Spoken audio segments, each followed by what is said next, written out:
À Saint-Louis, le constat est que beaucoup entreprennent leur construction en foulant au pied les normes requises pour ériger un bâtiment. Dans la cité de Mamkoumbabang, certains se passent même du permis de construction. Abdul Aziz Diop, le chef de service de l'urbanisme. Avant de construire, le citoyen doit d'abord demander une autorisation de construire. Maintenant, si l'autorisation est donnée, cela veut dire que techniquement, le requérant a respecté les normes de construction. Et je pense que si on respecte les normes de construction sur le plan juridique et législatif, ça reste à confirmer sur le terrain, effectivement, si l'entrepreneur ou le propriétaire respecte ces normes autorisées.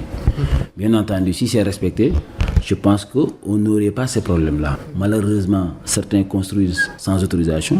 Le non-respect des normes de construction est également flagrant dans l'île de Saint-Louis, où les vieilles bâtisses subissent des transformations pouvant être inquiétantes, révèle le chef de service de l'urbanisme. Vous demandez une autorisation pour construire tel bâtiment qui respecte les normes. Vous avez l'autorisation, mais sur le terrain, vous faites ce que vous voulez. Si vous avez prévu de construire un rez-de-chaussée simple, au bout de 5 ans, vous avez la possibilité de se relever. Est-ce que les fondations étaient prévues pour soutenir un bâtiment de R+2, R+3, R+4, alors qu'à la base, vous avez fait des fondations qui étaient prévues pour rez-de-chaussée tout court. Donc ça aussi, c'est un autre problème. Souvent aussi, c'est des bâtiments qui sont très anciens. Malheureusement, ça entraîne souvent une construction mal faite et ce qui entraîne des bâtiments qui tombent en ruine. Un autre fait à Saint-Louis, certains bâtiments sont versés dans le patrimoine mondial de l'UNESCO, ce qui pose le problème de leur vétusté et insécurité alors qu'ils sont à usage d'habitation. Saint-Louis, Daba Diallo, Radio Sénégal.